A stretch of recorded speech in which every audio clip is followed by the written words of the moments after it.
Hi, and welcome back to the channel. If you're new here, my name's Martin, and this is another one of those messages from the future, sort of 12-14 months into the future. I seem to have been a bit more productive than I thought, and my catch-up videos I've got, or seem to have, quite a lot of content. So this is another one of the electrical upgrades videos. It's part 2, and I suspect that there will be more along the way. So I hope you enjoy them. See you soon. Okay, quick visit to the wharf to check up on the boat. It's been a busy couple of weeks. Got the keys to the cottage. Done a lot of the sort of preliminary work on the cottage, getting it ready to move the furniture in. Had a load of flooring arrived yesterday, so going to be busy for at least the next week. Ordered some new furniture, but as I say, I haven't been down to the boat for a couple of weeks, or no, 10 days. So I thought it's best to come and have a look. There she is.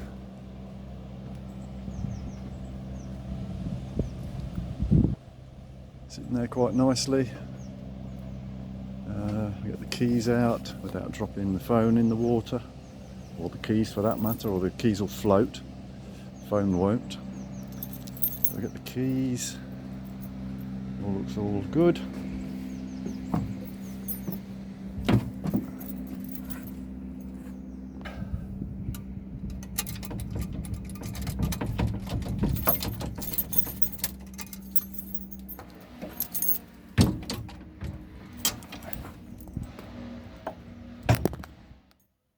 Excuse the appearance. I'm not at my best today. I've got a haircut booked for Friday, so I start looking a little less like a vagrant.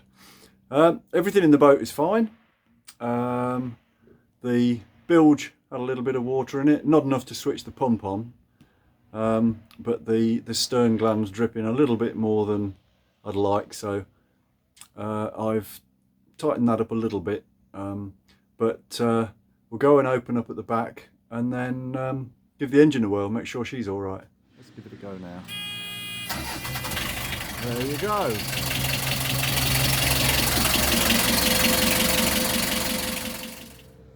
Now, one of the things I wanted to do while I'm here today, this wall here is where all of my electronics are going to be housed. I've done a few cardboard cutouts of things like the multiplus inverter charger and the solar controller, the DC to DC charger, and so on.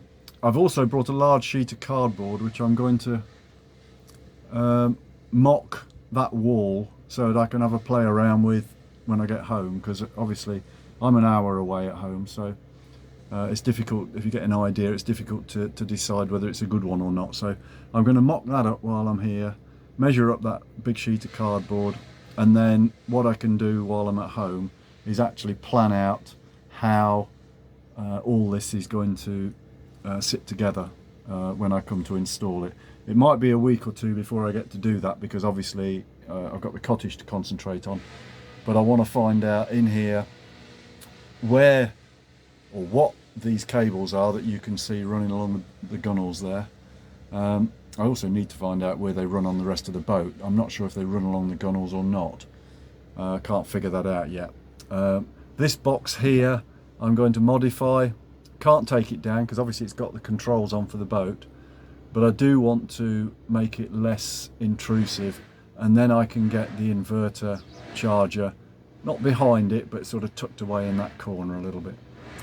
So that's the plan for today. There's phase 1 of the electrical upgrade complete. Lots of to-in and fro-in, lots of carpentry, blah de blah de blah. So it's been a case of down to Debdale, back home to the workshop, down to Debdale, back home to the workshop. But we're kind of there now, and now the fun bit starts, which is installing all the components and start to wire things together. Looking forward to that. Well, the day didn't quite go to plan, although I've made good progress. But on looking at the split charge relay that's already part of the engine charging system, and looking at how it's wired into the rest of the engine, it doesn't comply with the engine user manual. So I think I'm going to get some advice, some suggestions, because I'm alright with wiring this lot in, but I don't know whether just taking out the old split charge relay and wiring it in as per the user manual might cause me problems. So I'm going to ask about that. Otherwise, yeah, pretty successful day. So I did seek some advice, and my theory, if you like, proved to be correct. Now, I can't show you what I was faced with because that's now all gone, but what I can do is hopefully take you into the engine room and explain what I was faced with and the conclusions that myself and the electrical engineer came to. Okay, so what we have here, or what I was faced with, here we have the starter motor, and the alternator, or the back of the alternator, is here. Now, I couldn't reconcile in my head that I could understand this high tension lead that comes from the battery, that is to start from the cranking battery, that is to start the engine. That makes sense to me because it goes straight to the starter motor. This cable that comes from the back of the alternator round to the back of the starter kind of threw me a little bit, because there was no direct feed from the alternator to the split charge relay, which would then divert the charge from the cranking battery to the domestic batteries. And I couldn't reconcile the fact that the power would come from the alternator to the starter motor and then back along to the batteries. And it was further confounded by the fact that at the back of the alternator here was a small red cable, no bigger than this one. This one wasn't the cable, but it was no bigger than that, that actually did go from the alternator to the split charge relay. And I thought, well, that can't be the charging cable. It would burn through within seconds. So I spoke to a guy from the boat yard where I was moored to come along. I explained the situation and I said, it looks to me as if the charge goes from the alternator to this connection on the back of the starter motor and then along to the batteries. And he said that may not be uncommon. He said, you know, a lot of these things, there are so many variations, but I said, well, what's this thin red cable? Not this one, but the one that was on the back.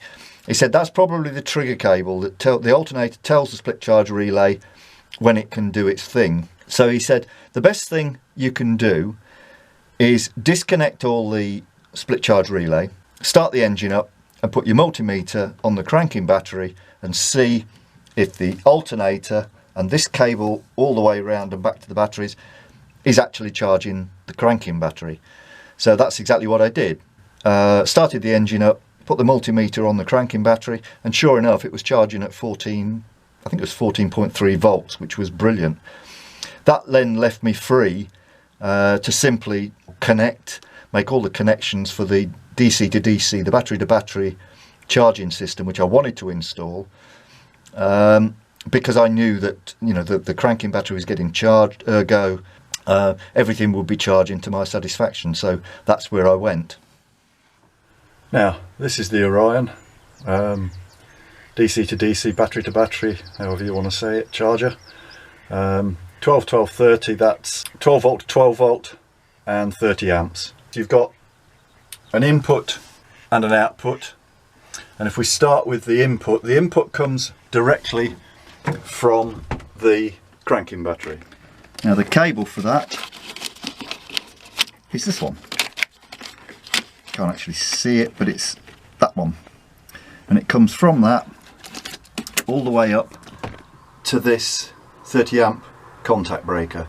That's some 30 centimeters away from the battery terminal, but I couldn't get the contact breaker any closer. So from the contact breaker it comes out, and then it comes all the way up here, and the red cable to the input. The black one obviously is the earth or the ground, and that comes back to the bus bar. Don't judge me on the connections to the bus bar at the moment. It's a kind of temporary affair, but anyway, that's where it goes to. The output, once it's got its charge from once the alternator has done its business with the cranking battery, this gizmo recognises it, and then it sends out a charge down this cable to here through a 30 amp fuse, which I'll now put the cover back on because I've been able to show you it, through a 30 amp fuse all the way down under there and into the cranking battery there. This can get quite warm, and there are some pretty major fins along the back to keep it cool. What I've done, I've installed a couple of computer fans. They're not actually wired in yet, but these are the cables that will take them to a switch in this side panel. By the time the summer comes round, I will have installed or wired them up so that I can switch them on and off on hot days or on long journeys, and keep all of this cool. The Servo GX, the MPPT and the Orion are all panelled in, so they're all behind a board normally, along with all this spaghetti of cables. So that's the Orion. Really good. It's charged my batteries, my domestic batteries, very, very well. No problems wiring it in, connecting it up. I've had no problems using it for the last 7 or 8 months or whatever it is. So that's the Orion. Now, in addition to the Orion DC to DC charger, you will also have noticed that I have a solar charging system through this MPPT. On the roof I have two 305 watt Victron solar panels, not mounted in the more conventional way in the little saddles, but I've chosen, because I want to get the best out of my panels through the winter, I've chosen to fit them to tilting mounts. Now these solar panels are really easy to put up. In this instance I'm only going to put one of them up just to show you how it works. It's simply a case of undoing a few Allen screws underneath. This is me faffing around trying to get the screws undone. And then you simply slide it up to the angle you want, lock off the Allen screws, and there you go. It's as simple as that. And there you have it. Really quick, really simple. And what it means is, because I want to get the best out of my solar panels through the winter, primarily through the winter, when I moor up, I try and make sure that I'm adjacent to the sun, and I can simply raise these, and even on a dull day like today, you know, it'll put 50 or 60 watts of power back into the batteries, which can make a big difference, whether or not you've got enough power through the day. Now, using this kind of tilting mount means that the conventional way of using saddles and adhesive to fixing them to the roof doesn't apply. So in this case, I had to drill holes for each of the stanchions and then tap those holes and bolt the whole thing to the roof of the boat using M6 bolts. Now the panels are linked together in series, and then they pass along this conduit all the way to the back of the boat, and then through this sort of entry gland, which again requires holes to be drilled in the roof of the boat, but then you put the gland over the top, seal it all up, and it prevents water coming in, and then it goes into the boat, and that's where we'll go next. The solar panels are on the roof, and all of that charge comes through the gland on the roof and down there into this isolator. It's a bog standard 230 volt isolator switch from Amazon. It's rated at 100 amps AC. There is no rating for DC. Why would people rate it for DC? Nobody's going to use it for DC domestically. It's rated at 100 amps. I've got less than 10 amps going through it, like 10 times less than its rating.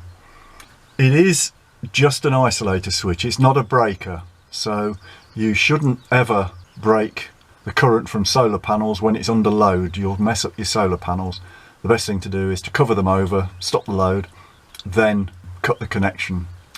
And all this is if I ever need to work on this or any other part of the system, I can isolate the solar panels, which is sending the charge down, and at the moment there's around about 60 to 65 volts coming through there. Unlike the batteries, which are linked together in parallel, that is, the negatives are connected together and the positives are connected together. On the solar panels, they're linked together in series, where the positive is connected to the, on one panel is connected to the negative on another panel, and so on. Now in my case I've only got two panels, so that's fine.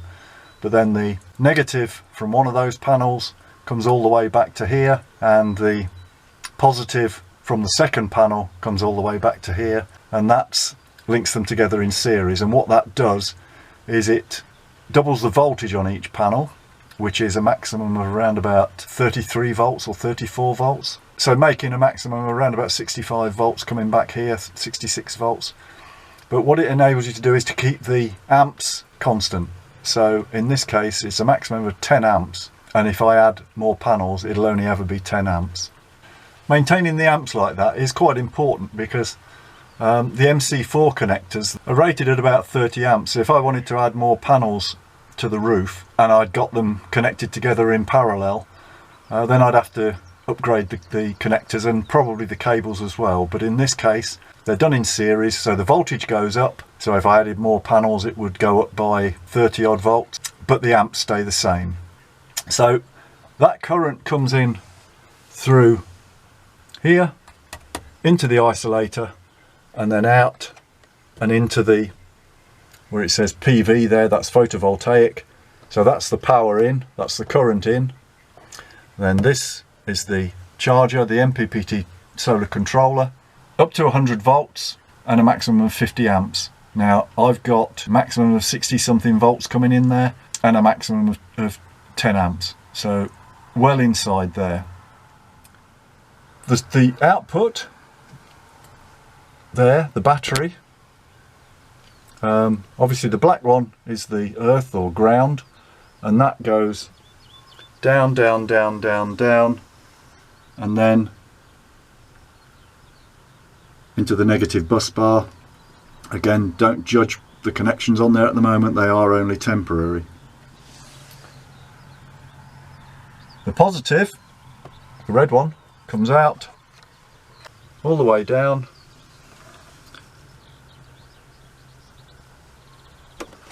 and into a 50 amp fuse.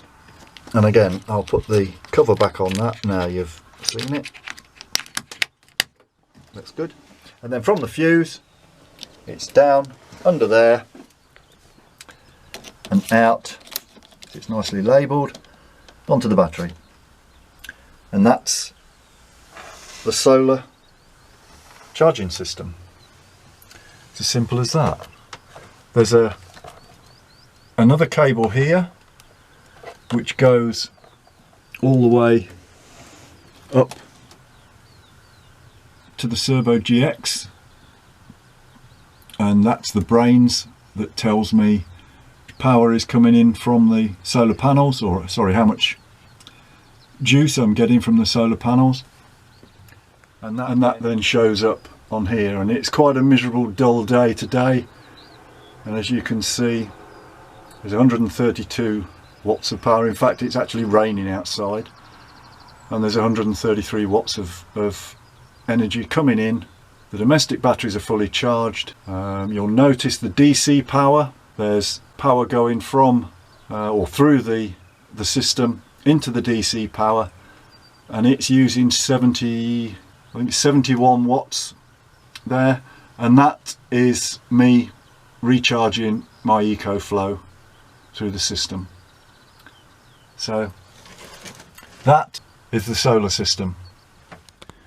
Okay, well, that's shown you most of the electrical components on the battery side of the system. I'll finish this video now by just showing you the bits and pieces that are left, which will take us up to the fuse board and then the domestic, and I'll save those for the next video. So here we go. Including the engine, but all the power comes from here along this 70mm cable into this fuse. Can't quite make that out, but that's a 250 amp fuse.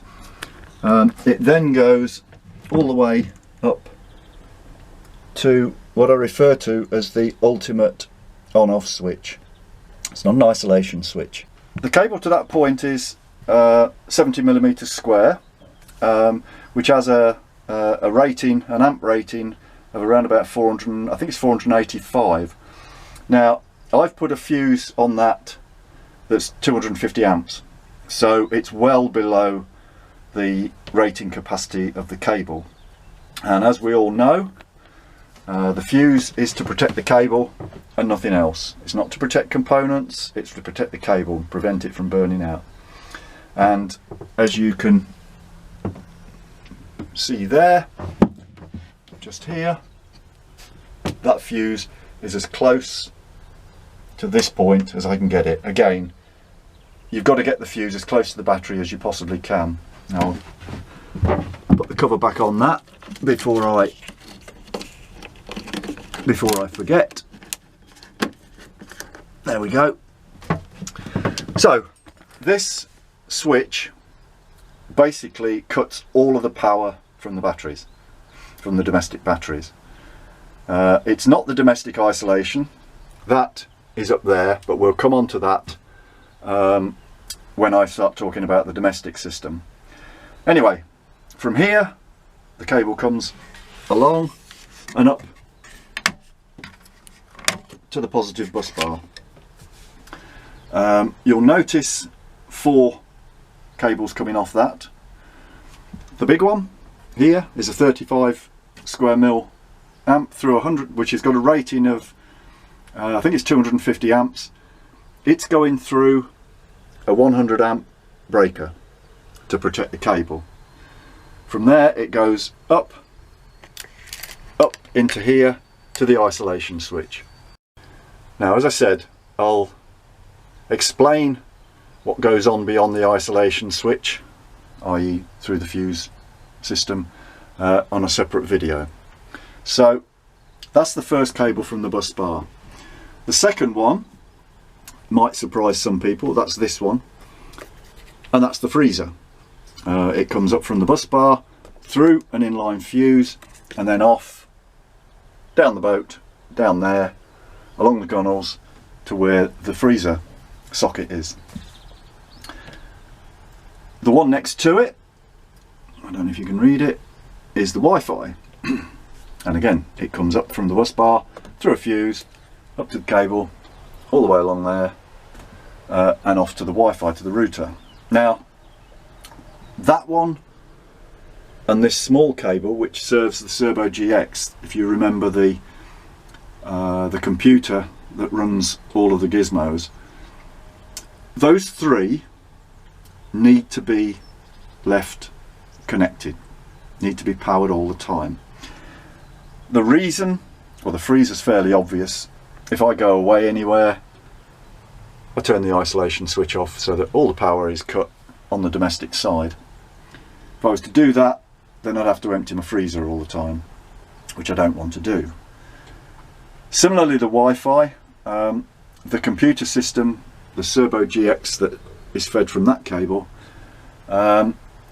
is connected directly to the Victron portal, internet portal.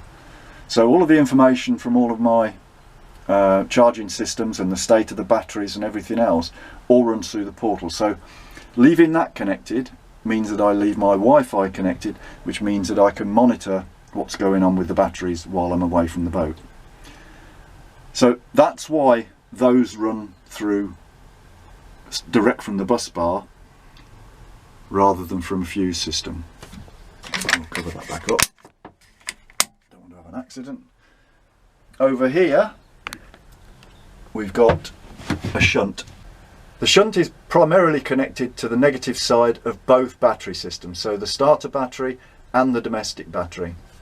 This thin cable goes down to the starter battery under there, and this whopping great big thing comes all the way through here onto the end of the domestic system, and then it's connected all the way up and over and onto the negative or the ground bus bar.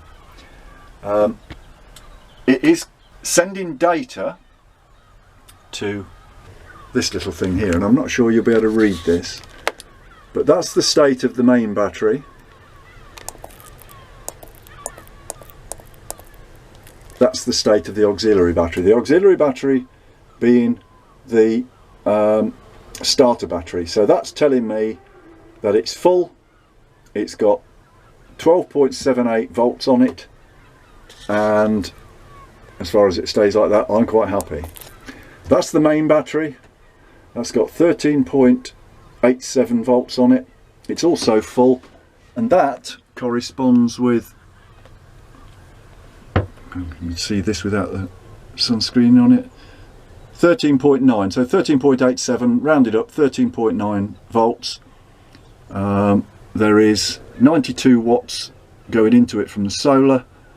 There's only 14-15 watts going out, and that is ticking over all of the background systems like the Wi-Fi and the freezer. Well, the freezer's not on. When the freezer's on, that goes up to about 45 watts, so the freezer's not running at the moment.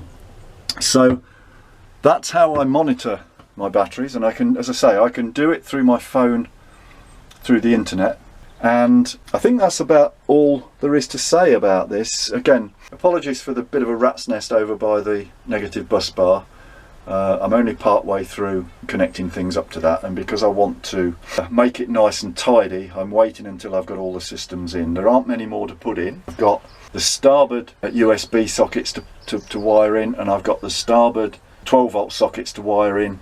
Once I've done that, I can finish off the negative bus bar, tidy all that up, and then all this along the bottom, along here below the fuse box, will be boxed in and protected. Obviously there's a floor goes here, but at the moment it's up. So anyway, that is the domestic system. One thing to say actually before I sign off, the size of this cable, the 70 square millimeter and nearly 500 amps, might seem a bit excessive, but I do plan up there installing a 230 volt inverter, and rather than have to upgrade all the cables when I get the inverter put in, I thought I'd just do it as I go along. Kind of makes sense really. So that is the battery side of the domestic system. Next we'll go on to, in the next video, we'll go on to the domestic side, and that's everything from the isolation switch stroke fuse box all the way through to the various outlets that I've got through the boat. Okay, well that's the end to this one. If you have enjoyed it and you're not already, then please subscribe. If you want to see what comes next, then ding the old bell, and if you have enjoyed it, give us a thumbs up. Okay, cheery bye.